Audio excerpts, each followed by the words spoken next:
Welcome to formulator students.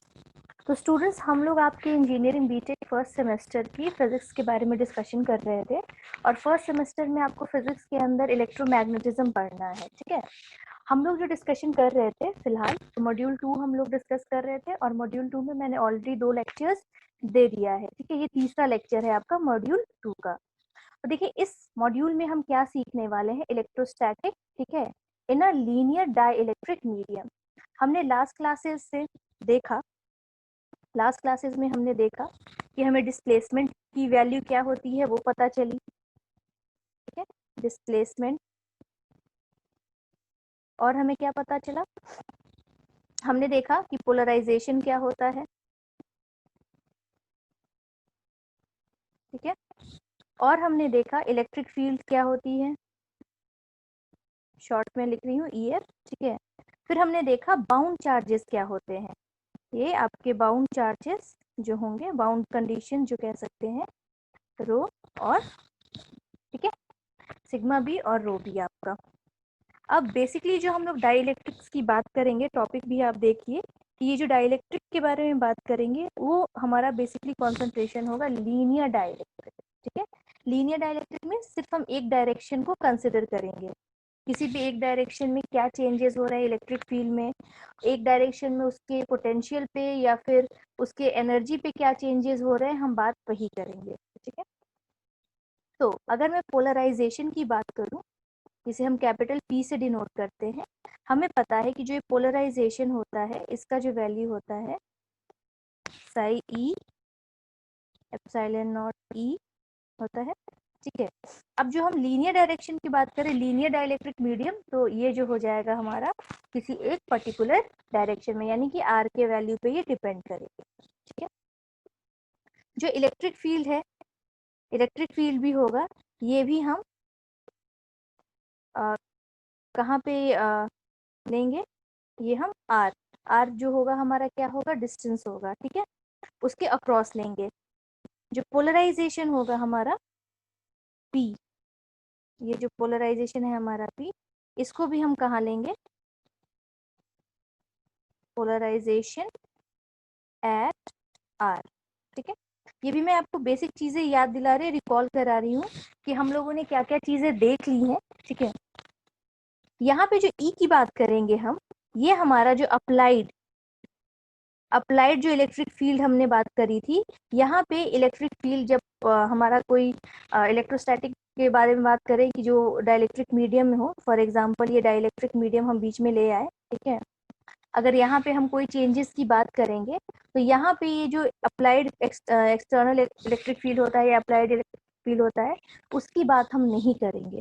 तो जब applied electric field की बात नहीं करेंगे तो हम क्या करेंगे, किस चीज की बात करेंगे, तो जिस भी पॉइंट पे हमें निकालना हो, कोई भी वैल्यू निकालनी हो, अगर हमें पोलराइजेशन की वैल्यू निकालनी हो या पोटेंशियल की वैल्यू निकालनी हो या फिर इलेक्ट्रिक फील्ड की वैल्यू निकालनी हो, तो हम कौन सा वाला इलेक्ट्रिक फील्ड कंसिडर करेंगे, तो हम कंसिडर करेंगे लोकल इलेक्ट्रिक फील्ड। ठीक है, एट दैट पॉइंट। ठीक है, हम बात करेंगे local electric field at that point. ठीक है, जब भी ये आप याद रखिएगा स्टूडेंट, आपके आगे के सेमेस्टर्स में भी ये वर्ड, जैसे HMT में आपको देखने को मिलेगा, जब आप अपने 6 सेमेस्टर में जाएंगे या फिर और जगह पे भी, जब ये लोकल जुड़ जाता है ना किसी भी वर्ड का, इसका मतलब क्या होता है कि उसको हम लेते हैं एक यूनिफॉर्म डायरेक्शन में। जैसे इलेक्ट्रिक फील्ड है, अगर मैं कहूँ लोकल इलेक्ट्रिक फील्ड, मान लीजिए ये X डायरेक्शन है, तो मैं यहाँ पे लिख सकती हूँ electric field along the X direction. ठीक है, यानी लोकल कहने का मतलब कि हम एक पर्टिकुलर डायरेक्शन में उस चीज को कंसिडर करेंगे। ठीक है, और हमने क्या देखा था,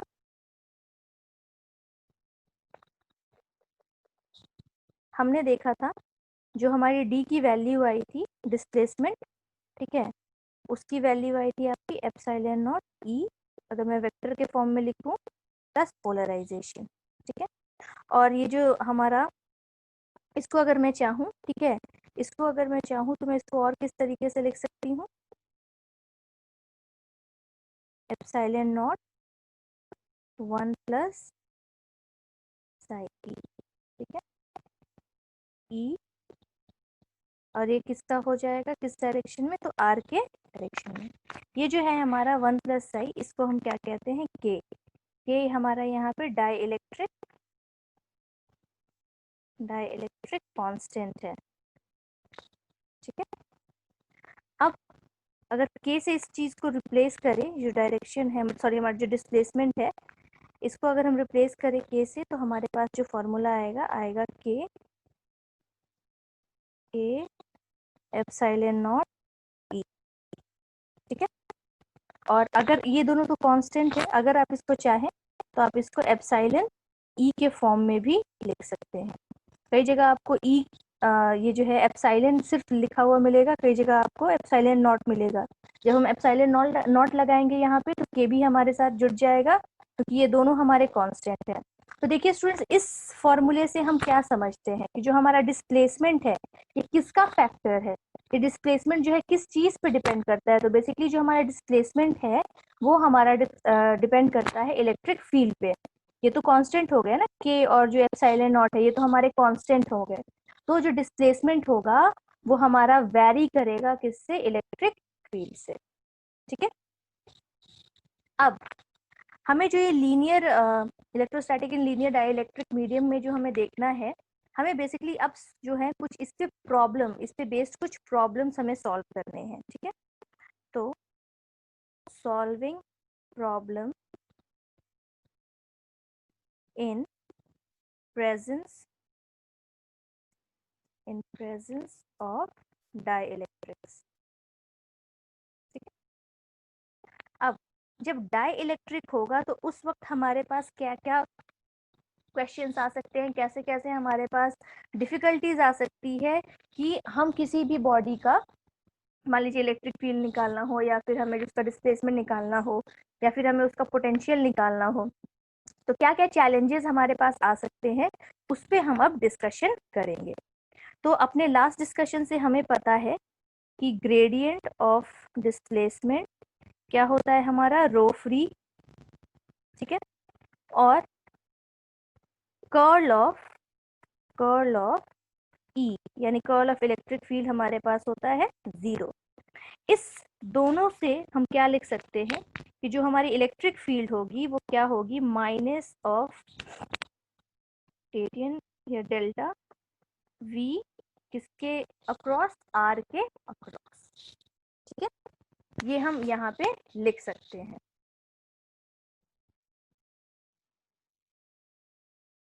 लेट अस सपोज कि हमारा कोई एक बॉडी है, ठीक है ना, यहाँ पे पोलराइजेशन हमारा हो रहा है, पोलराइजेशन हमारा यूनिफॉर्म हो रहा है। तो यहाँ पे रो जो होगा किसके डायरेक्शन में होगा, आर के डायरेक्शन में, ठीक है। तो हमारे पास एक कंडीशन आता है, जो रिलेशन होता है, रिलेशन बिटवीन जो हमारा डिस्प्लेसमेंट है और इलेक्ट्रिक फील्ड है, ठीक है, या फिर जो पोलराइजेशन है और जो हमारा इलेक्ट्रिक फील्ड है, इसको हम क्या कहते हैं। अगर कोई भी रिलेशन हमारा आता है जो हमारा डिस्प्लेसमेंट और इलेक्ट्रिक फील्ड के बीच में हो, या फिर पोलराइजेशन और इलेक्ट्रिक फील्ड के बीच में हो, तो इन रिलेशंस को हम कहते हैं constitutive relation, are called constitutive relation, ठीक है। अब अभी हमने देखा कि हमारे पास क्या था, ग्रेडियंट ऑफ डी हमारे पास था रो फ्री, ठीक है। और हमने जो ई की वैल्यू निकाली अभी, इसको हम लिख सकते हैं, अगर गॉस लॉ अप्लाई करें तो del phi, minus del phi, ठीक है। और जो हमारे डिस्प्लेसमेंट की वैल्यू अब आएगी, अभी हमने थोड़ी देर पहले देखा था लास्ट स्लाइड में, क्या था, के एप्सिलॉन नॉट ई, ठीक है, के एप्सिलॉन नॉट ई। अगर ई की वैल्यू मैं यहाँ पे पुट करूँ इस इक्वेशन से, ठीक है, इस इक्वेशन से अगर मैं यहाँ पे ई की वैल्यू पुट करूँ, तो मेरे पास क्या होगा, के epsilon not negative gradient five. अगर इसको रीअरेंज करूँ तो मेरे पास आता है माइनस के एप्सिलॉन नॉट डेल फाइव, ठीक है। अब जो हमारा ये किस चीज की वैल्यू हुई, हमारे डिस्प्लेसमेंट की, ठीक है। अब जो एप्सिलॉन नॉट डेल है, ठीक है, इसको मैं लिख सकती हूँ कि ये वाले फॉर्मूले को, ठीक है, इस वाले फॉर्मूले को मैं लिख सकती हूँ अगर इसको, तो क्या हो जाएगा, के डेल्टा फाई, ठीक है, ये मैं लिख सकती हूँ के डेल्टा फाई, ठीक। और ये इक्विवेलेंट हो जाएगा आपके किसके, तो ये आपका इक्विवेलेंट हो जाएगा, यहाँ पे देखिए रो फ्री, ठीक है, जो हमारे पास फ्री चार्जेस है उसके इक्विवेलेंट हो जाएगा, ठीक है। अब देखिए स्टूडेंट्स, यहाँ पे हमारे कुछ बाउंड्री कंडीशन आएंगे। सपोज करिए कि हमारे पास दो सरफेसेस है या दो बॉडी है, ठीक है।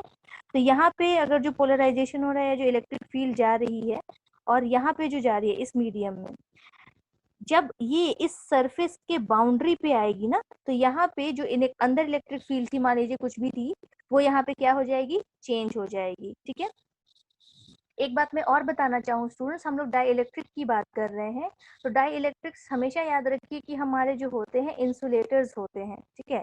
आपने पढ़ा होगा अपने 12th में भी कि अगर ये कंडक्टर है, शायद मैंने अपने लास्ट लेक्चर्स में भी बताया, फिर मैं रिवाइज करा रही हूँ, अगर ये कंडक्टर है, ठीक है ना, तो अगर मैं इसको चार्ज दे रही हूँ, फॉर एग्जाम्पल लेट अस से क्यू, ठीक है, तो अगर मैं इसके अंदर चार्ज दे रही हूँ तो क्या होगा, मान लीजिए पॉजिटिव चार्ज में दे रही हूँ इसके अंदर, तो क्या होगा, ये जो पॉजिटिव चार्जेस हैं, क्योंकि सेम चार्जेस जो होते हैं अपने आप को क्या करते हैं, रिपेल करते हैं, आपस में एक दूसरे को रिपेल करते हैं, तो मेरे पास क्या होगा, ये जो चार्जेस होंगे ये आकर के सरफेस पे एक्यूमुलेट हो जाएंगे, ठीक है, ये आके आपके सरफेस पे एक्यूमुलेट हो जाएंगे।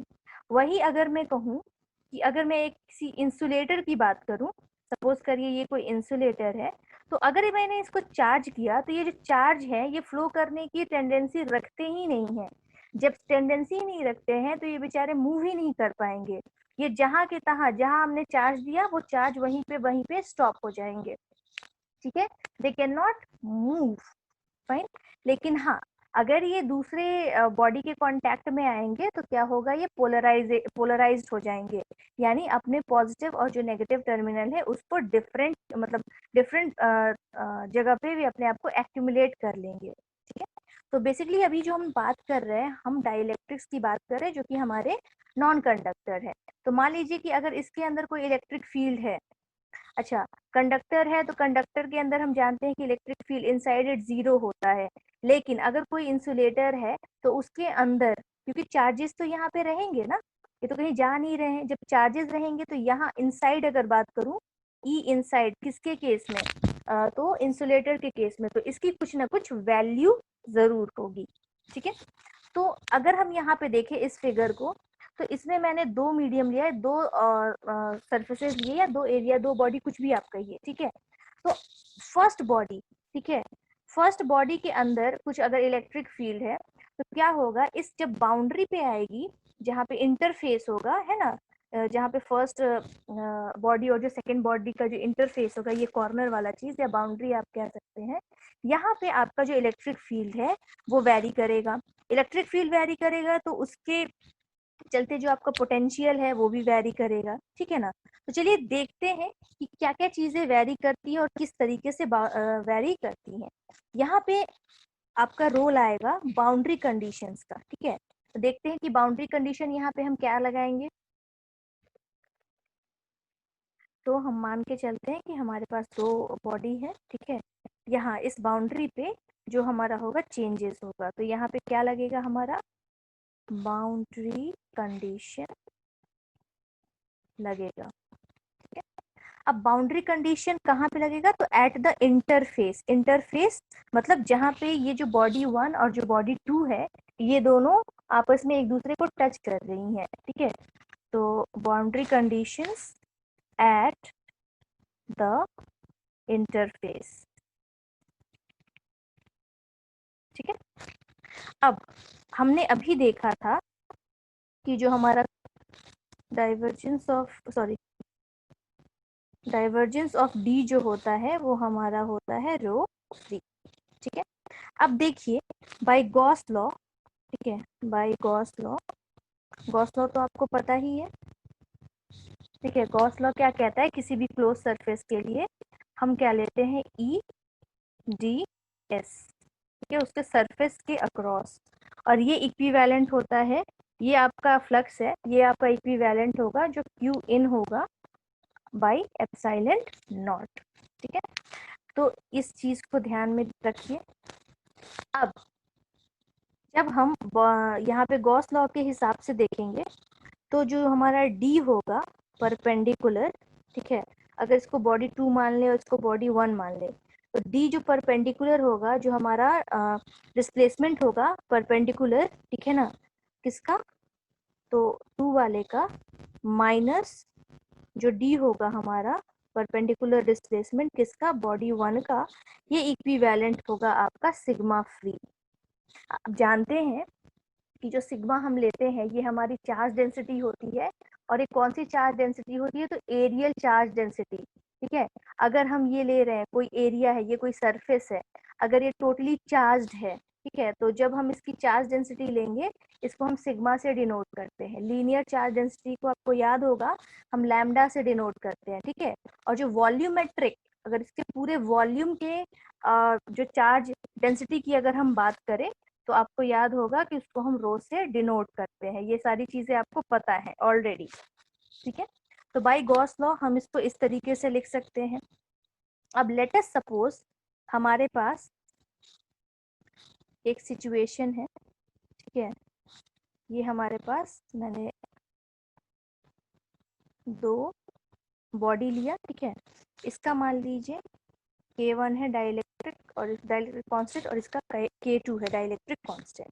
ठीक है, हम क्या करेंगे, यहाँ पे एक हम मतलब गॉसियन सरफेस अज्यूम करेंगे। और कैसा गॉसियन सरफेस हम अज्यूम करेंगे, तो हम लेट अस अज्यूम कि एक सिलेंड्रिकल गॉसियन सरफेस है। ठीक है, तो अगर मैं मानूं कि यहाँ पे एक सिलेंड्रिकल गॉसियन सरफेस है, ठीक है, इलेक्ट्रिक फील्ड इसकी इधर मान लीजिए, ठीक है, इसका जो डिस्प्लेसमेंट होगा D1, और इधर मान लीजिए इसका जो होगा D2। ठीक है, तो यहाँ पे मैं क्या लिख सकती हूँ, हमारे पास जो फॉर्मूला है curl of D that is equal to rho free. ठीक है, अब मैं जब इसे इंटीग्रेट करूँ, क्योंकि ये बहुत छोटा सा सरफेस है, अगर यहाँ पे मैं कोई सेगमेंट लेकर के इसको इंटीग्रेट करूँ, तो फिर मैं बाकी का जो पूरा जो सरफेस है उसके लिए वैल्यू हम लोग निकाल सकते हैं, ये चीज़ें हम जानते हैं। तो अगर मैं इसको इंटीग्रेट करूँ तो मैं इसको किस तरीके से लिख सकती हूँ, D V is equal to rho, integration होगा ना, रो फ्री डीवी। ठीक है, अब यहाँ से ये आपका क्या हो जाएगा, इंटीग्रेशन डी, और ये तो क्योंकि इसके सरफेस को हम सरफेस एरिया ही लेंगे ना, तो इसको ds हम लोग लिख सकते हैं, और आपका हो जाएगा इधर रो फ्री dv। ठीक है, अब जो D2 माइनस अगर D1 मुझे निकालना हो कि उसकी वैल्यू क्या आएगी, जो ये D2 माइनस जो D1 हमने लिखा था, जो है हमारा सिग्मा फ्री, ठीक है, इसके टर्म में अगर मुझे लिखना हो, क्योंकि एक पर्टिकुलर डायरेक्शन में हो रहा है, ठीक है, ये जो आपका देख रहे हैं आप, ये जो इलेक्ट्रिक फील्ड निकलेंगे यहाँ से, ये क्या होंगे, एक पर्टिकुलर डायरेक्शन में निकलेंगे। तो अब इसकी वैल्यू क्या लिख सकते हैं हम, तो जो D2 माइनस D1 जो परपेंडिकुलर होगा, इसका वैल्यू अभी हमने देखा था, ये क्या था हमारा, सिग्मा फ्री। ठीक है, सिग्मा फ्री। ठीक, अब इसकी अगर मुझे वैल्यू लिखनी है, तो क्योंकि अभी जो मैंने लास्ट फिगर आपको याद हो, कुछ इस तरीके से हमने गॉसियन सरफेस बनाया था। ठीक है, इधर K2 माना था इसको, इधर हमने K1 माना था, ये हमारा जो डिस्प्लेसमेंट था 1 था, और ये जो डिस्प्लेसमेंट था 2 था। ठीक है, तो अगर मुझे लिखना हो किसी एक पर्टिकुलर डायरेक्शन में, तो मान लीजिए नॉर्मल के डायरेक्शन में अगर मैं लिखूंगी इसे, तो मैं किस तरीके से लिख सकती हूँ, D2, ठीक है, N 1 से 2 माइनस D1 नॉर्मल 1 से, ठीक है, that would be equal to rho free. अब देखिए स्टूडेंट्स, आपने देखा होगा कि अगर ये जो सिलेंडर है इसकी जो हाइट है, मान लीजिए ये इसकी हाइट है और इसका जो सरफेस एरिया है, ठीक है, तो क्या होगा अगर मुझे सरफेस एरिया और जो हाइट है उसके फॉर्म में लिखना पड़े, तो मैं अगर इधर सरफेस एरिया लिखूं या एरिया ही सिर्फ लिखूं इनटू हाइट, ठीक है, तो मुझे इस तरफ भी एरिया इनटू हाइट से मल्टीप्लाई करना होगा, जो कि एक्चुअली क्या होंगे, आपस में क्रॉस हो जाएंगे, ठीक है ना, आपस में कैंसिल हो जाएंगे। तो हमारे पास जो वैल्यू निकल करके आएगी वो यही आएगी, d2 जो हमारा नॉर्मल है, ठीक है, d2 फिर नॉर्मल जो है हमारा 1 2 माइनस d1 नॉर्मल 1 2, ठीक है, इक्वल टू सिग्मा फ्री। ठीक है, अब यहाँ पे देखिए एक हमारी जो पहली बाउंड्री कंडीशन आई वो तो ये है, ठीक है, कि अगर कोई इंटरफेस पे हमें निकालना हो डिस्प्लेसमेंट, आपने पढ़ा भी होगा कि अगर कोई सरफेस होता है तो सरफेस के जस्ट आउटसाइड अगर हमें जो इलेक्ट्रिक फील्ड निकालनी होती है हम किस तरीके से निकालते हैं, ठीक है, इसका जो वैल्यू आता है आपका, ये आपको आता है, ई की वैल्यू आता है सिग्मा अपॉन एप्सिलॉन नॉट, ठीक है, ये आपने पढ़ रखा है।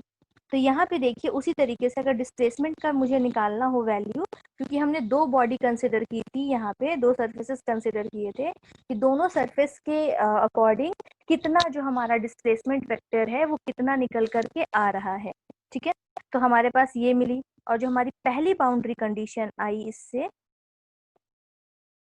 पहली बाउंड्री कंडीशन वो क्या आई कि अगर कोई फ्री चार्ज नहीं है हमारा, ठीक है ना, अगर मान लीजिए कि ये दोनों सरफेस है, ये फर्स्ट सरफेस और ये सेकंड सरफेस, और इन दोनों के बीच में कोई अगर फ्री चार्जेस नहीं है, अगर फ्री चार्जेस नहीं होंगे तो जो हमारा डी होगा वो हमारा क्या होगा, कंटिन्यूअस होगा। कंटिन्यूअस मतलब जो डिस्प्लेसमेंट होगा फर्स्ट बॉडी से सेकेंड बॉडी तक कंटिन्यूअस होगा, बीच में कोई ऑब्स्टिकल्स नहीं होंगे हमारे। तो we can write here that if no free charge, if there is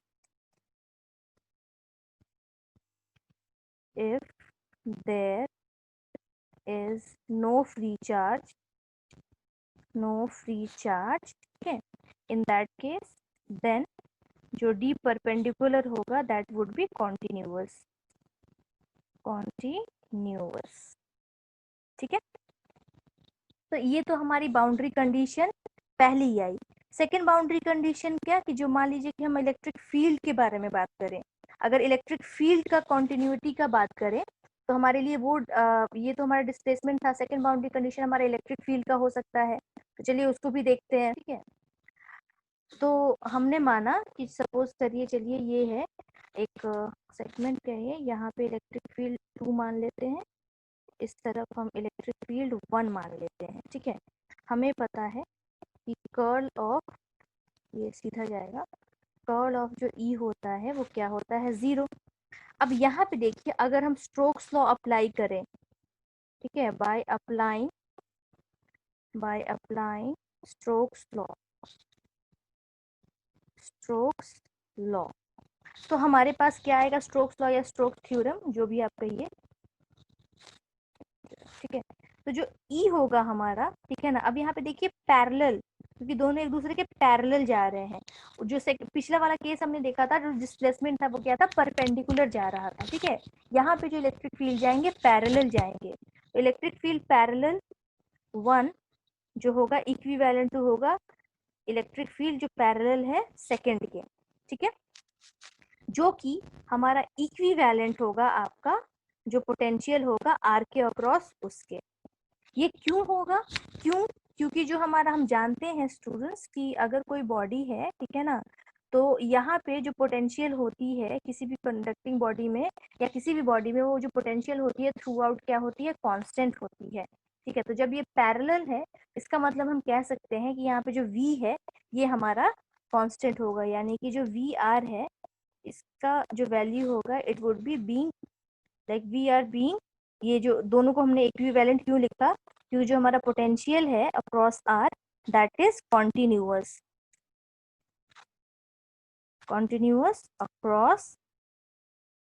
across an interface.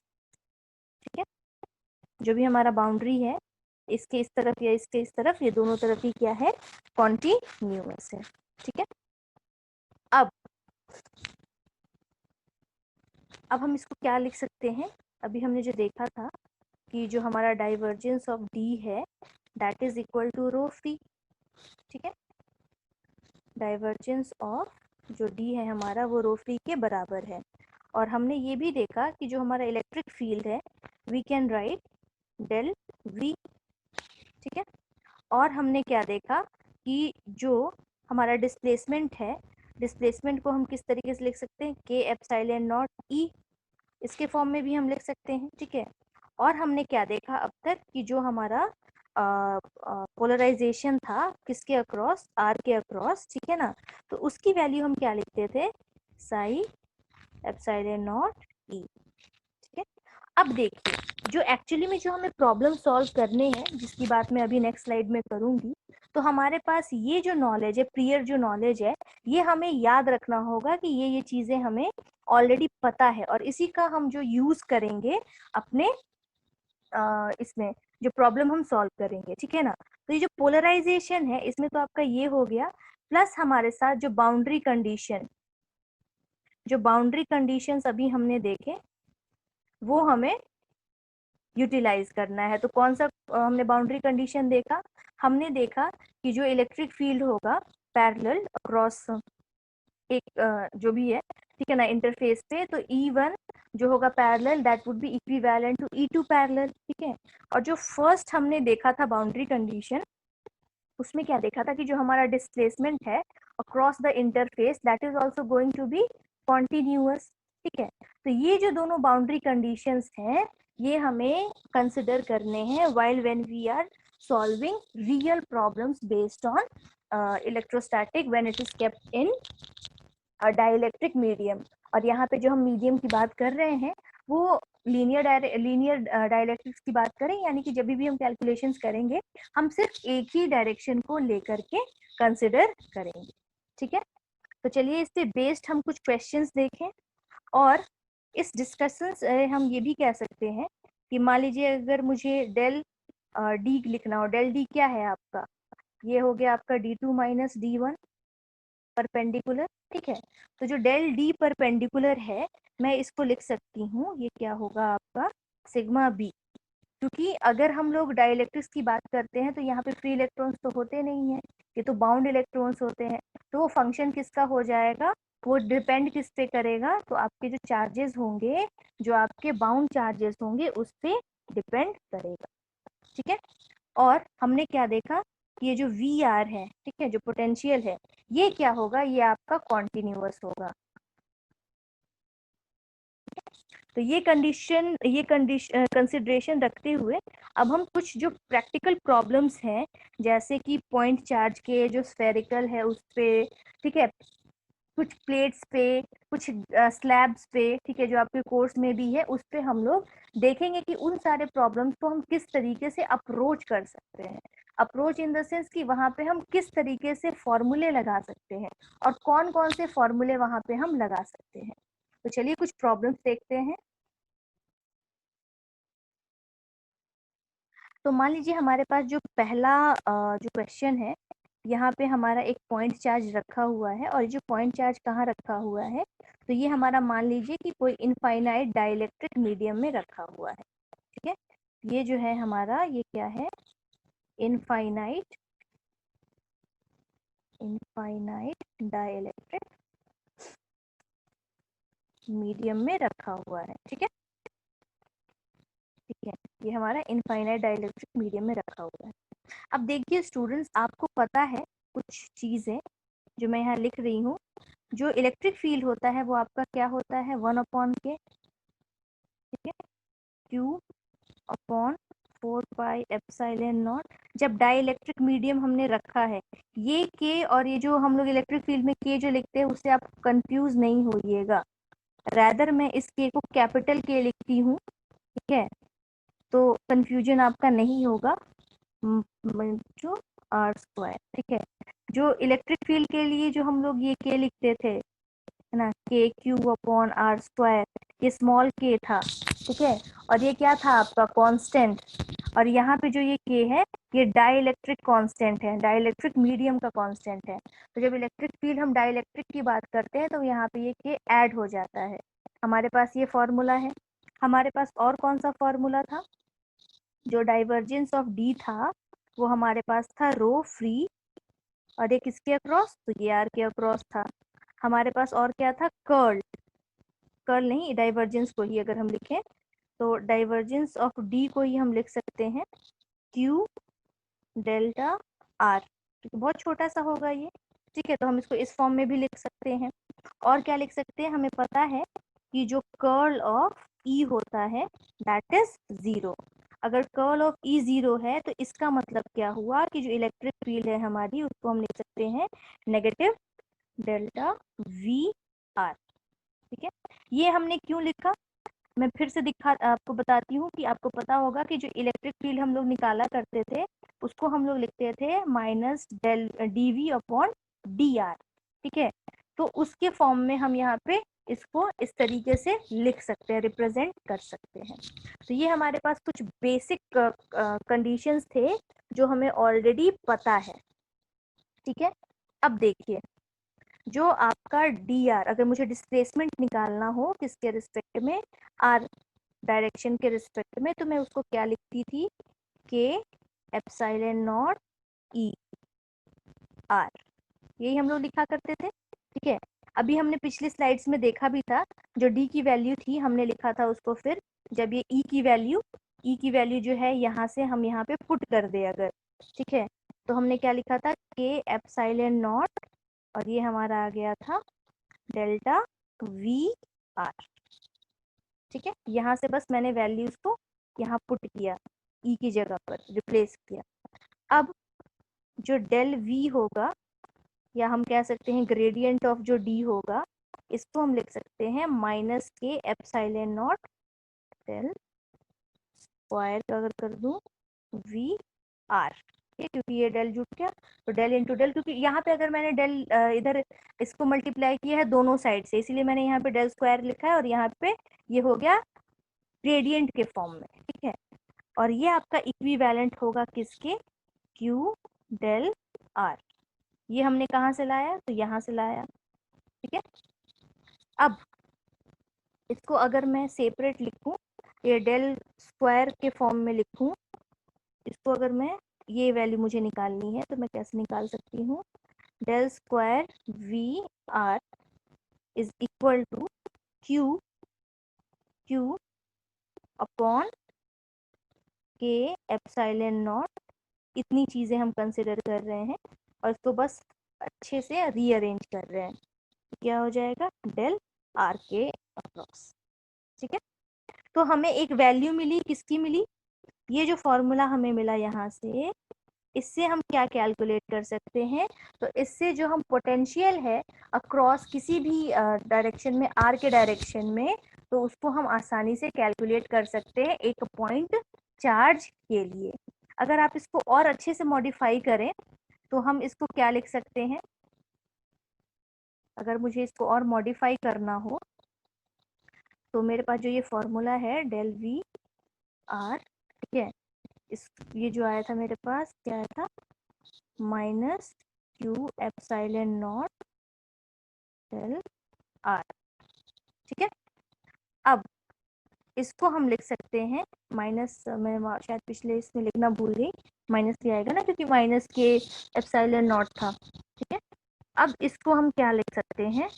That would be equal to, अगर मैं इसको लिखूं माइनस क्यू डिवाइडेड बाई के 1 अपॉन एप्सिलॉन नॉट, ठीक है, 1 अपॉन एप्सिलॉन नॉट, और ये क्या हो जाएगा? डेल आर, ठीक है, डेल आर।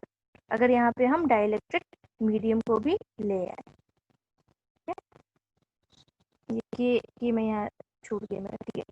तो यहाँ पे इसको इस तरीके से लिख सकते हैं।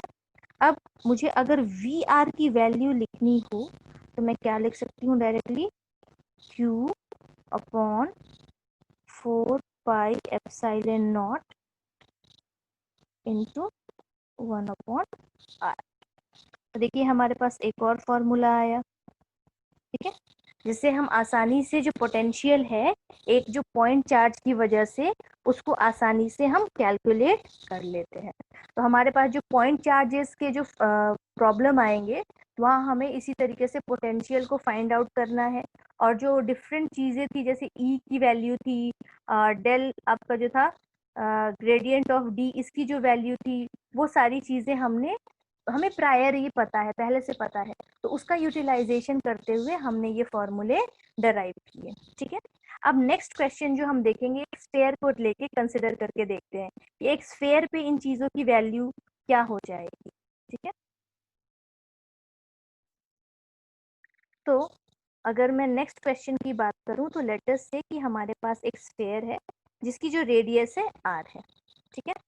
अब इस कंडीशन में हमारे पास पता क्या है कि अगर ये पोलराइजेशन की बात करें, तो पोलराइजेशन की जो वैल्यू होती है जाई ई एप्सिलॉन नॉट ई, ठीक है। यहाँ से अगर देखिए जो ये चार्ज होगा, ठीक है, यहाँ पे जो पोलराइजेशन होगा इस स्फेयर में, अगर ये पोलराइज्ड होगा, तो यहाँ पे देखिए हर एक डायरेक्शन में ये पोलराइजेशन करेगा। अगर यहाँ पे अगर चार्ज है, सेंटर पे अगर कोई चार्ज है, ठीक है, मैं फिगर को थोड़ा और बड़ा बनाती हूँ, ठीक है। मान लिया यहाँ पे कोई पॉइंट चार्ज है जिसकी रेडियस, ये स्फेयर है, यहाँ पे पॉइंट चार्ज हमने रखा है और यह इसकी रेडियस r है, ठीक है। तो अगर इसको मैं चार्ज देती हूँ, मान लीजिए Q चार्ज दिया, तो यहाँ पे एक बाउंड, क्योंकि ये डाइलेक्ट्रिक मीडियम है तो बाउंड चार्जेस भी होंगे, ठीक है। इसके अपोजिट में हमारे बाउंड चार्जेस भी होंगे। जब बाउंड चार्जेस हो गए, इसका मतलब क्या कि हर डायरेक्शन में हमारा पोलराइजेशन होगा, ठीक है, हर डायरेक्शन में हमारा पोलराइजेशन होगा। बाउंड चार्जेस से यहाँ मतलब ये है कि अगर मान लीजिए ये हमारा डाइलेक्ट्रिक मटेरियल है, इसको हमने चार्ज Q दिया बाहर से, तो क्या होगा, चार्ज Q तो रहेगा ही रहेगा, साथ ही में ये अपने आप को पोलराइज कर लेगा, ये अपने आप को पोलराइज कर लेगा, ठीक है।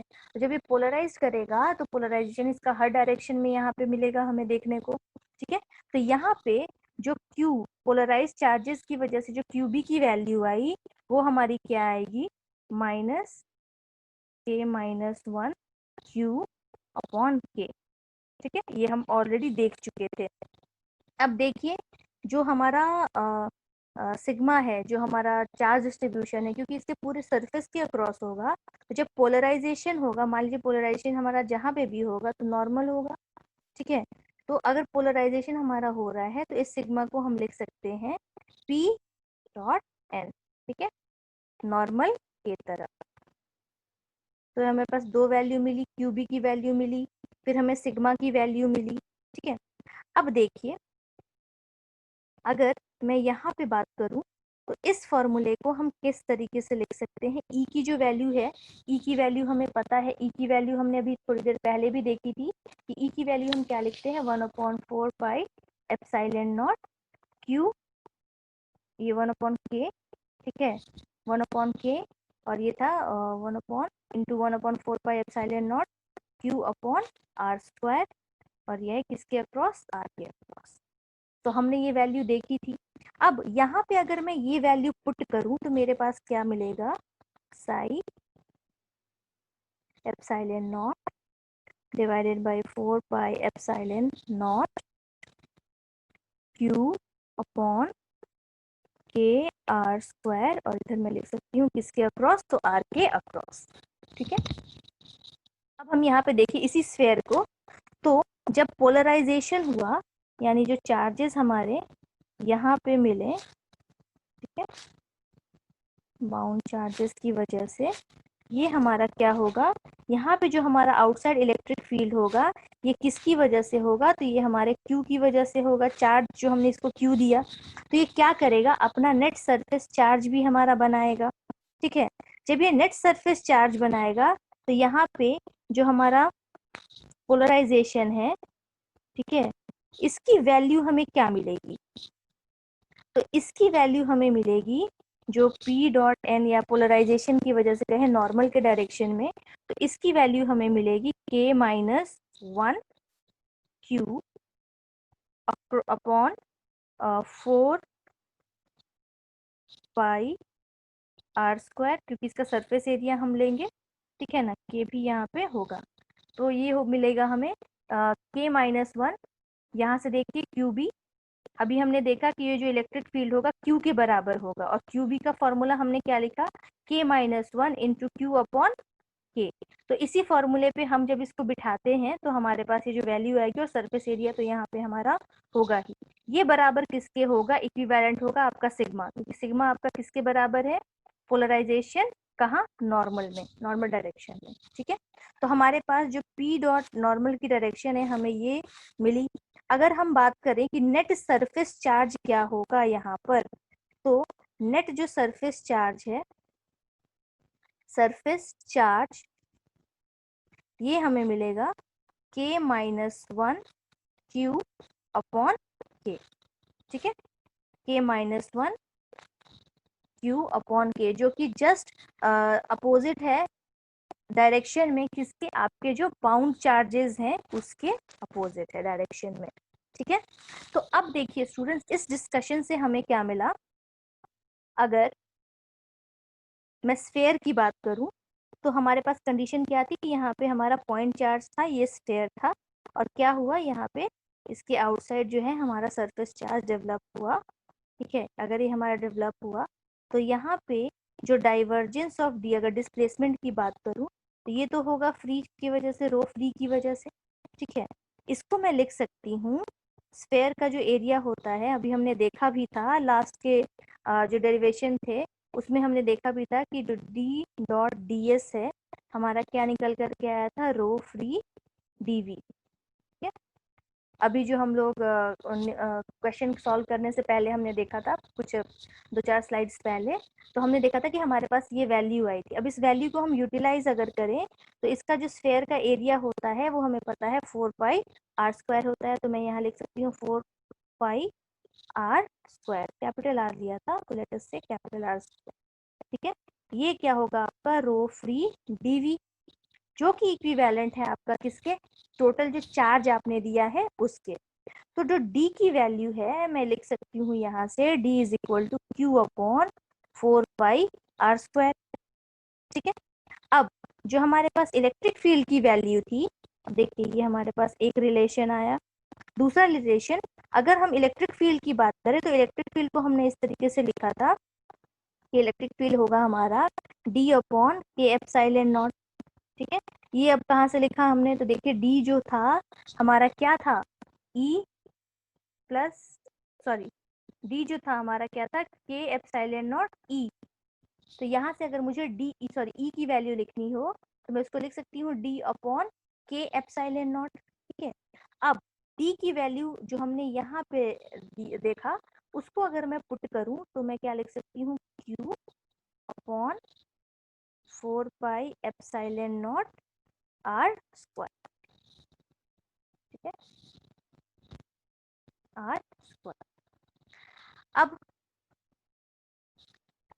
के कहाँ गया, तो देखिए अगर यहाँ पे बात करें आउटसाइड, आउटसाइड की बात करें स्फेयर के आउटसाइड, तो आउटसाइड जो होगा हमारा, आउटसाइड जो के का वैल्यू होगा वो तो 1 होगा, ठीक है।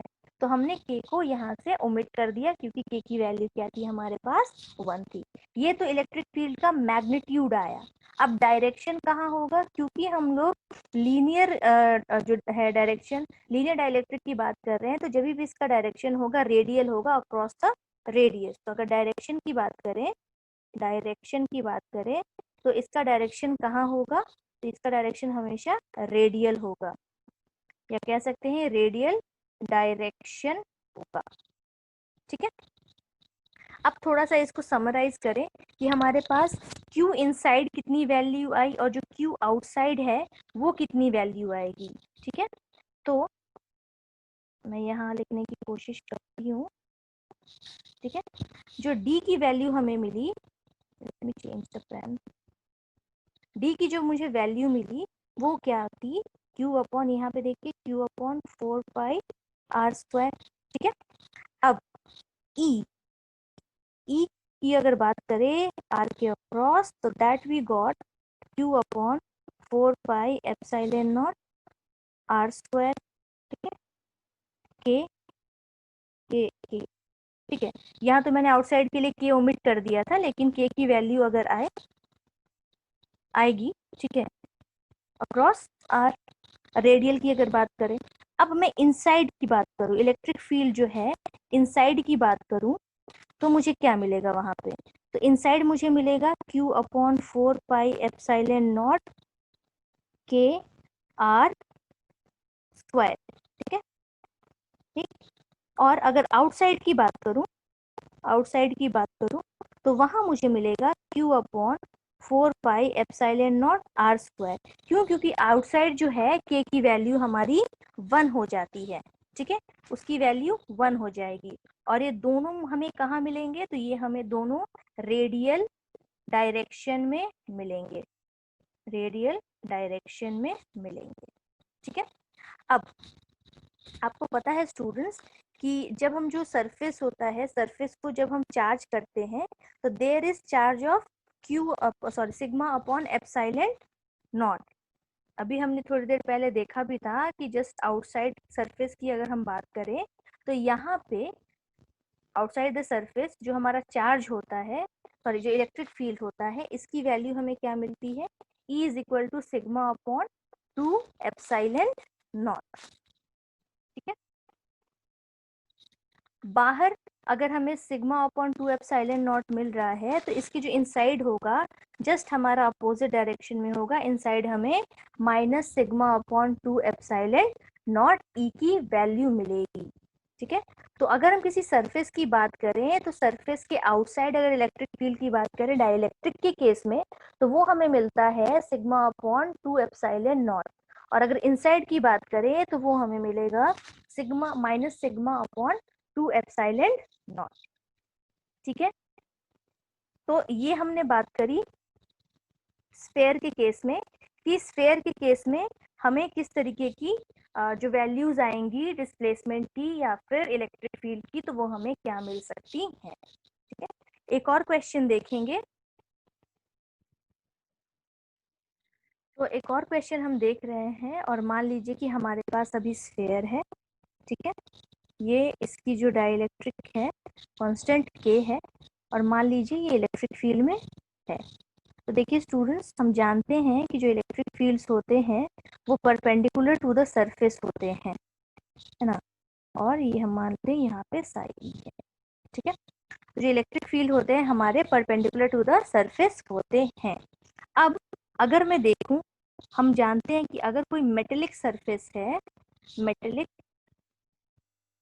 मेटलिक कह सकते हैं, अगर कोई कंडक्टर है, तो वहां पे हम जानते हैं कि इनसाइड इट इलेक्ट्रिक फील्ड जो होता है वो हमारा 0 होता है, ठीक है। ये हम जान रहे हैं कि इलेक्ट्रिक फील्ड हमारा इनसाइड 0 होता है, ठीक है।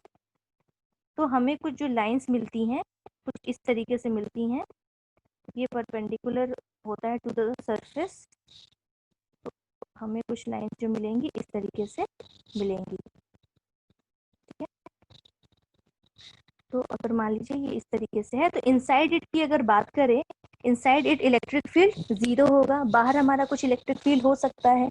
लेकिन जब कब? ये कंडक्टर के केस में। नॉन कंडक्टर के केस में इनसाइड द स्फीयर हमारी कुछ ना कुछ वैल्यू जरूर होगी, ठीक है। तो अगर मान लीजिए इसी स्फीयर को इलेक्ट्रिक फील्ड अगर है, और जो बाहर की इलेक्ट्रिक फील्ड है, ठीक है, इसको हम मान लेते हैं कि बाहर जो है इलेक्ट्रिक फील्ड हमारी 0 है, ठीक है, E0 मान लेते हैं। तो क्या होगा अगर ये नॉन कंडक्टर है, ये नॉन कंडक्टर है, या कह सकते हैं इसको ये डाइलेक्ट्रिक है,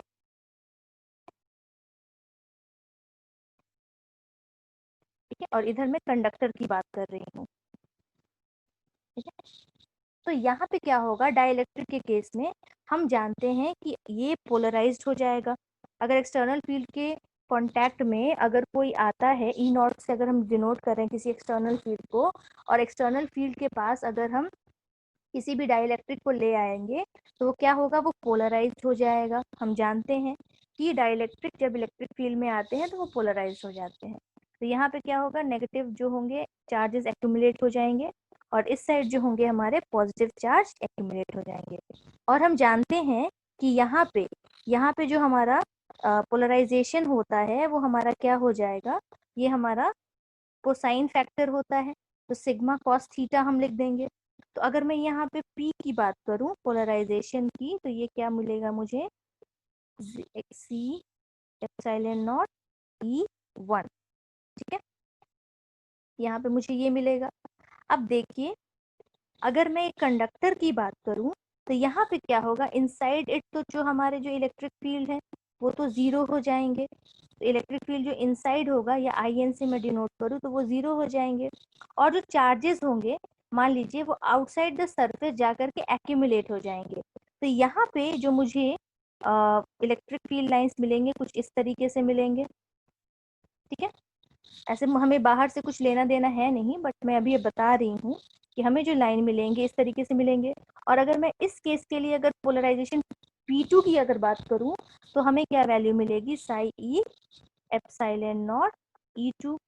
ठीक है, E1 इसके लिए और E2 इसके लिए। ठीक है, अब अगर इसी कंडीशन में देखा जाए, इसको अगर मैं देखूं तो मैं यहाँ पे जो P की वैल्यू है या पोलराइजेशन की वैल्यू को हूँ, इसको मैं लिख सकती हूँ P नॉट कॉस थीटा। मान लीजिए ये जो निकल रहा है हमारा पोलराइजेशन, मान लीजिए Z डायरेक्शन में है तो मैं इसको Z डायरेक्शन से डिनोट कर दूंगी।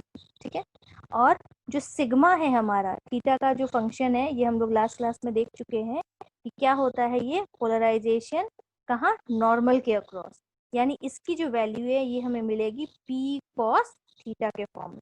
ठीक है, और हम जानते हैं कि जब ये कंडक्टर की बात कर रहे हैं तो यहाँ पे आउटसाइड की अगर बात करें, नेट एक्सटर्नल इलेक्ट्रिक फील्ड हमें क्या मिले, एक्सटर्नल नहीं, ई नेट क्या मिलेगा हमें, तो हम जानते हैं कि अगर इस केस में स्फेयर है, इलेक्ट्रिक फील्ड अगर हम दे रहे हैं यहाँ पे मान लीजिए E0 है। ठीक है, तो यहाँ पे जो हमें मिलता है वो मिलता है P/3 एप्सिलॉन नॉट। ये हम लोगों ने लास्ट क्लास में देखा भी था, ये हमें मिलेगा P/3 एप्सिलॉन नॉट, कहाँ, बाहर इसके। ठीक है, तो जो अगर हम ई नेट की बात करें, इसका डायरेक्शन अपोजिट होगा ना, जो हमारा एक्चुअली में जो E0 है उसके अपोजिट डायरेक्शन ये हमें मिलेगा इस तरफ। ठीक है, तो यहाँ पे हम क्या लिख सकते हैं, इसकी value E0, my pen is not working, okay, तो यहाँ पे हम लिख सकते हैं इसको E0 माइनस ये जो हमारा इलेक्ट्रिक फील्ड है P/3 एप्सिलॉन नॉट। ठीक है, इस वजह से जो पोलराइजेशन की वैल्यू मिली हमें उसको हम क्या लिख सकते हैं, XE एप्सिलॉन नॉट, क्या E नेट, नेट जो इलेक्ट्रिक फील्ड है उसकी वजह से हमारा पोलराइजेशन क्या हुआ। ठीक है, और अगर मुझे ई नेट को लिखना हो पोलराइजेशन, ठीक है, ये जो पोलराइजेशन का वैल्यू आया, अगर मैं इसको यहाँ पे पुट कर दूं तो मुझे क्या मिलेगा, E net is equal to E0 minus psi E epsilon not, ये क्या हो जाएगा, E net divided by 3 epsilon not. ठीक है, तो यहाँ से एप्सिलॉन नॉट हो जाएगा कैंसिल, तो हमारे पास वैल्यू क्या आएगी, हमारे पास वैल्यू जो आएगी वो आएगी इससे कि जो ई नेट हुआ हमारा वो हुआ E0 माइनस साई E/3 और इधर हो जाएगा हमारा ई नेट। ठीक है, इसका मतलब क्या हुआ, हम लिख सकते हैं ई जो नेट होगा हमारा वो हो जाएगा हमारा 3E0 divided by 3 plus C।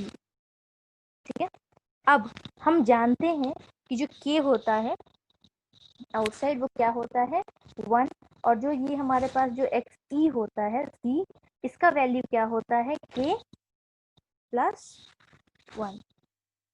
ठीक है, तो इसको अगर हम यूज करें तो हम यहाँ पे क्या लिख सकते हैं, इस वैल्यू को 3/k+2 E नॉट। ठीक है, तो यहाँ पे अगर हम देखें कि अगर k की वैल्यू अगर हम 1 लें, मान लीजिए k की वैल्यू जो लेते हैं हम, डाइलेक्ट्रिक कांस्टेंट की वैल्यू अगर हम 1 लें, तो अगर हम 1 लेंगे तो हमें क्या मिलेगा, E नेट की जो वैल्यू है that will be equivalent to E naught. ठीक है, किस कंडीशन में, जब हमने k की वैल्यू ली 1। अब इससे हम क्या कह सकते हैं कि इनसाइड जो है हमारे पास जो इलेक्ट्रिक फील्ड मिलेगी वो हमें मिलेगी 3/k+2 E नॉट। अगर यहाँ बाहर की जो एक्सटर्नल इलेक्ट्रिक फील्ड है ये अगर हमारा E नॉट है तो। ठीक है, अब डायरेक्शन की अगर हम बात करें तो हमने पिछले कंडीशन में, अभी जो पिछला जो स्लाइड था उसमें इसकी जो डायरेक्शन ली थी z के अक्रॉस ली थी। ठीक है, तो अगर z के अक्रॉस अगर हम देखें तो हमारे पास जो पोटेंशियल होगा वो क्या होगा, x e epsilon not e। ठीक है, इसको अगर आप और इलेबोरेट करें, यहाँ पे E की जो वैल्यू हमने अभी, ये जो E की वैल्यू हमें मिली थी, अगर मैं इसको पुट करूँ यहाँ पे तो हमारे पास आएगा xt epsilon not 3/k+2 E not, और किसके अक्रॉस, तो Z के अक्रॉस। ठीक है, अब इसको और अगर कुछ करें, इसमें और कुछ एमेंडेशन अगर हम करें तो हमें क्या मिल जाएगा, 3, ठीक है, xe डिवाइडेड बाय k+2, अगर मैं लिखूँ इसको, मैं इसको इधर ले आ रही हूँ, एप्सिलॉन नॉट E नॉट किसके अक्रॉस, तो Z के अक्रॉस। ठीक है, ये तो था हमारा इनसाइड। अब आउटसाइड अगर हमें फील्ड निकालना हो तो आउटसाइड हम फील्ड कैसे निकालेंगे, मान लीजिए हमें जो फील्ड निकालना हो, आउटसाइड निकालना हो इस स्फीयर के, ठीक है, तो हम कैसे निकालेंगे, तो वो हमारा हो जाएगा जो E नॉट है कहाँ, Z के अक्रॉस, प्लस अब देखिए यहाँ पे जो इलेक्ट्रिक फील्ड होगा डाइपोल मोमेंट की वजह से वो भी हमारा आएगा यहाँ पे रोल में, तो लिख सकते हैं इसको फील्ड, फील्ड किसकी वजह से, due to the dipole, dipole moment, moment, ठीक है, किसका, ऑफ द स्फीयर। ठीक है, तो जो हमारा डाइपोल मोमेंट है जिसको हम स्मॉल p से डिनोट करते हैं, उसकी वैल्यू हम कैसे, क्योंकि स्फीयर है तो उसका एरिया हम लेंगे 4/3, ठीक है, पाई होता है r³ और किसके अक्रॉस, तो हमारा पोलराइजेशन जो होगा वो भी एक्ट करेगा। अगर यहाँ पे पोलराइजेशन की वैल्यू लिखें हम तो हमारे पास क्या आएगा, 4/3 पाई r³, ठीक है, और पोलराइजेशन की वैल्यू अगर हम यहाँ से ये वाला उठा के रख दें यहाँ पे तो जाएगा 3 साई E/k+2, और ये हो जाएगा एप्सिलॉन नॉट E नॉट किसके अक्रॉस, Z के अक्रॉस।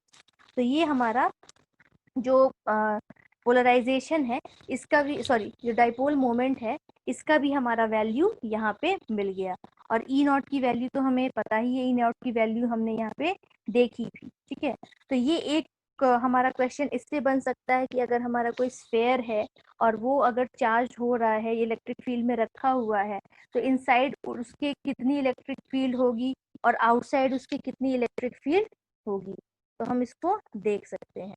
अब एक और क्वेश्चन देखते हैं हम, लेट अस से स्टूडेंट कि हमारे पास एक स्लैब है और यहाँ से एट अ डिस्टेंस d हमारे पास एक चार्ज, पॉइंट चार्ज q रखा हुआ है। ठीक है, तो जो पॉइंट चार्ज का इस स्लैब से जो डिस्टेंस है वो मान लीजिए d है। तो यहाँ पे हम क्या करेंगे, एक डाइलेक्ट्रिक मीडियम को अगर कंसिडर हम करें तो हम दोनों साइड सिमेट्रिकल लेंगे। तो मान लीजिए कि अगर ये d डिस्टेंस पे यहाँ पे q है चार्ज, तो यहाँ पे भी d डिस्टेंस पे मान लीजिए कि एक और चार्ज है q1। अगर हम सिमेट्रिक कंडीशन ले तो इसको हम कह सकते हैं कि बाई सिमेट्री। ठीक है, बाई सिमेट्री हम देखें तो हमने लिया कि अगर मान लीजिए इधर कोई चार्ज q है तो सेम डिस्टेंस पे इस तरफ भी, स्लैब के दूसरे तरफ भी हमारे पास एक चार्ज है।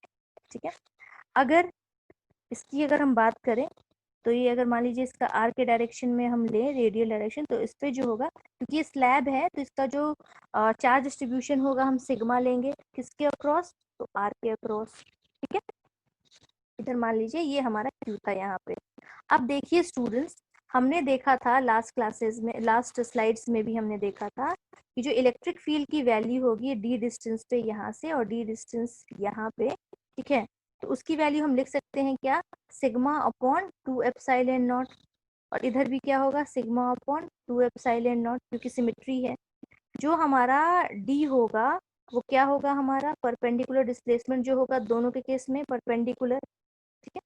तो अब हमारे पास जो फिगर आएगा वो कुछ इस तरीके से आएगा कि मान लीजिए ये हमारा स्लैब था, डी डिस्टेंस पे यहाँ पे हमारा चार्ज क्यू था, ठीक है।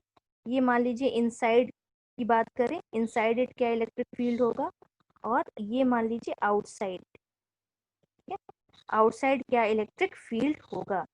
अब देखिए स्टूडेंट्स, ये जो हमारा था सिग्मा आर था, ये हमारा सिग्मा आर था, ठीक है। तो अगर हम वैल्यू निकालें, लेट अस से फर्स्ट ऑफ ऑल कि अगर हम आउटसाइड निकालें, जो ई होगा आउटसाइड, अगर हम इसकी वैल्यू निकालें तो ये हमारे पास जो वैल्यू आएगी, अब अगर देखें यहाँ पे, ठीक है, तो या क्योंकि ये सिमेट्री से हमने लिया तो ये इक्वेटोरियल पोजीशन वाला जो हमने डेरिवेशन किया था, तो यहाँ पे इलेक्ट्रिक फील्ड का भी हमने इक्वेटोरियल पोजीशन पे डेरिवेशन किया था डाइपोल की वजह से, अगर आपको याद हो तो कुछ उसी तरीके का कंडीशन हमें यहाँ देखने को मिलेगा। और जो आउटसाइड होगा हमारा वो हम लिख सकते हैं 1/4 pi epsilon naught into Q upon R square plus D square. और देखिए अगर ये आउटसाइड की बात करें तो ये डिस्टेंस हम लेंगे तो यहाँ पे ये मल्टीप्लाई हो जाएगा 1/1 नहीं D upon, sorry, D upon under root R square plus D square, ठीक है। जब इसको हम सॉल्व करेंगे हमारे पास आएगा 1/4 pi epsilon naught into Q D to the power क्या हो जाएगा R square plus D square, और यहाँ पे हो जाएगा 3/2, ठीक है। ये हो गई वैल्यू हमारी। अब इनसाइड की अगर हम बात करें तो देखिए हमारे पास जो सिग्मा आर है, ठीक है ना, और हम जानते हैं कि जो डी जो होगा हमारा परपेंडिकुलर कहाँ, इनसाइड। अगर डी परपेंडिकुलर इनसाइड की बात करें तो ये हमारा बाउंड्री कंडीशन से क्या हो जाएगा, के टाइम्स इलेक्ट्रिक फील्ड इनसाइड, ठीक है। अब आउटसाइड की अगर हम बात करें तो जो हमारा डिस्प्लेसमेंट होगा आउटसाइड, आउटसाइड ये हमारा इक्विवेलेंट हो जाएगा ई आउटसाइड, ठीक है। क्यों, क्योंकि आउटसाइड हम जानते हैं कि के की जो वैल्यू होगी वो क्या होगी हमारी 1 होगी, ठीक है ना। तो इसीलिए आउटसाइड जो होगा हमारा ई आउटसाइड के बराबर होगा डिस्प्लेसमेंट, और जो इनसाइड बोलेंगे वो के times of the electric field होगा, ठीक है। तो यहाँ से अगर डी परपेंडिकुलर इनसाइड की मुझे वैल्यू निकालनी हो तो मैं किस तरीके से निकाल सकती हूँ, अगर मुझे डी परपेंडिकुलर इनसाइड, ठीक है, तो ये किसके इक्विवेलेंट था हमारा, ये इक्विवेलेंट था हमारा के टाइम्स ई इनसाइड इलेक्ट्रिक फील्ड इनसाइड। और अभी हमने इलेक्ट्रिक फील्ड आउटसाइड और इनसाइड दोनों की वैल्यू देखी, तो हम यहाँ पे क्या लिख सकते हैं, यहाँ पे हम लिख सकते हैं, ये हो जाएगा आपका -1/4 पाई एप्सिलॉन नॉट, ठीक है। फिर यहाँ पे हो जाएगा क्यू डी, और क्या था हमारा R square plus D square raise to the power 3/2 आया था, ठीक है, यही आया था। अब इसमें से हम क्या करेंगे, सब्ट्रैक्ट करेंगे सिग्मा की वैल्यू जो हमने देखी थी आर के अक्रॉस, वो हमने क्या लिखी थी 2 एप्सिलॉन नॉट, और ये मल्टीप्लाई होगा आपका के से, इनसाइड की वैल्यू की अगर हम बात करें, ठीक है। इसको अगर हम और सॉल्व करें, फर्दर सॉल्व, तो हमें मिलेगा 4 pi epsilon naught Q D upon R square plus D square raise to the power 3/2 minus, और ये माइनस हम हमारा क्या हो जाएगा प्लस, और ये हम क्या लिख सकते हैं सिग्मा अपॉन 2 एप्सिलॉन नॉट के, ठीक है। तो ये जो वैल्यू हमें मिली ये कहाँ मिली? इनसाइड। किस चीज की? तो जो डिस्प्लेसमेंट है हमारा इनसाइड। अब हम इसको और क्या लिख, अब मैं इसको अगर थोड़ा सा और अरेंज करूं इस इक्वेशन को, तो मैं क्या करूँ, सिग्मा 2 एप्सिलॉन नॉट की अगर वैल्यू निकालूं तो मैं निकाल सकती हूँ कि यहाँ पे भी मल्टीप्लाई होगा ना, ठीक है। अगर ऊपर कर देती हूँ, अगर मैं यहाँ से सिग्मा अपॉन 2 एप्सिलॉन नॉट की वैल्यू निकालूं तो मैं क्या लिख सकती हूँ, सिग्मा अपॉन 2 एप्सिलॉन नॉट के प्लस 1 अगर मैंने लिया कॉमन, तो यहाँ पे मेरे पास हो जाएगा माइनस के माइनस 1, ठीक है, 1/4 एप्सिलॉन नॉट, और हमारे पास क्या बच जाएगा, Q D upon R square plus D square raise to the power 3/2, ठीक है। अब अगर सिग्मा की वैल्यू निकालूं मैं आर के अक्रॉस, तो मुझे क्या मिलेगा, माइनस के माइनस 1 अपॉन के प्लस 1, ठीक है, और इंटू 1/2 ठीक है। फिर मैं क्या लिख सकती हूँ इसको, ये 2 और ये 2 कैंसिल हो जाएगा ना यहाँ से, ये 2 और यहाँ पे 2 कैंसिल हो जाएगा, ये एप्सिलॉन नॉट और ये एप्सिलॉन नॉट हम कैंसिल कर देंगे, ठीक है। इतना मैं नहीं कैंसिल करके बता रही थी क्योंकि आप लोग ये सारे कैलकुलेशन आप खुद से ही कर सकते हैं, तो इसलिए मैंने उसको नहीं बताया था। है, अब क्या यहाँ पे रिमेनिंग हो गया, Q D upon R square plus D square, और इधर हमारा पावर हो गया 3/2, ठीक है।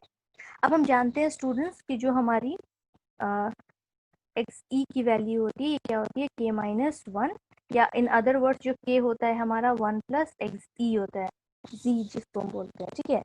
तो अगर मैं इसको इसके फॉर्म में लिखूं, ससेप्टिबिलिटी के फॉर्म में लिखूं, तो मैं लिख सकती हूँ, ये हो जाएगा मेरा C/2 plus plus plus plus x E, इधर हो जाएगा आपका 1/2 Q D upon R square plus D square, ठीक है, और इसके जो पावर है हमारे हो जाएंगे 3/2।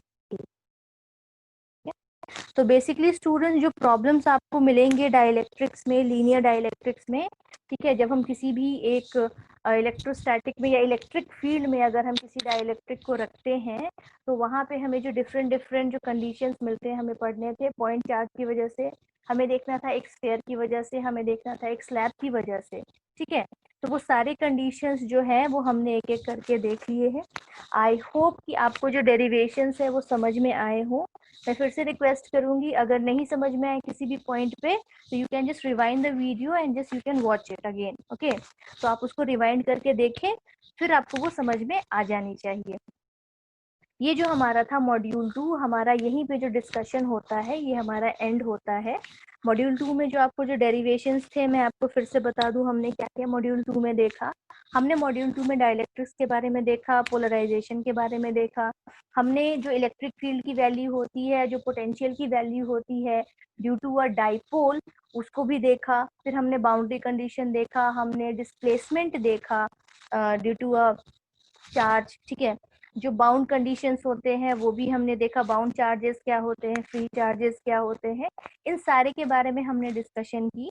और ये जो सारे डिस्कशन का जो एप्लीकेशन है, किस तरीके का जो प्रॉब्लम्स आता है हमारा स्फीयर के कंडीशन में, हमारा स्लैब के कंडीशन में, या फिर हमारा पॉइंट चार्ज के कंडीशन में, तो वो सारे किस तरीके से हम इलेक्ट्रिक फील्ड की वैल्यू या डिफरेंट डिफरेंट चीज डिस्प्लेसमेंट की वैल्यू किस तरीके से हम फाइंड आउट करेंगे, ये सारी चीजें हमने डिस्कस की। तो जो नेक्स्ट लेक्चर होगा स्टूडेंट्स, उसमें मैं मॉड्यूल 3 स्टार्ट करने वाली हूँ, और मॉड्यूल 3 में आपको टोटली मैग्नेटिज्म के बारे में पढ़ना है, मैग्नेटिक बिहेवियर के बारे में पढ़ना है, ठीक है। इलेक्ट्रिसिटी की वजह से जो मैग्नेटिक फील्ड जो क्रिएट होते हैं उसमें क्या क्या प्रॉब्लम्स आती हैं, क्या चीजें आती हैं, तो वो सारी चीजों को हम डिस्कस करेंगे। तो stay tuned students, see you in the next class, thank you.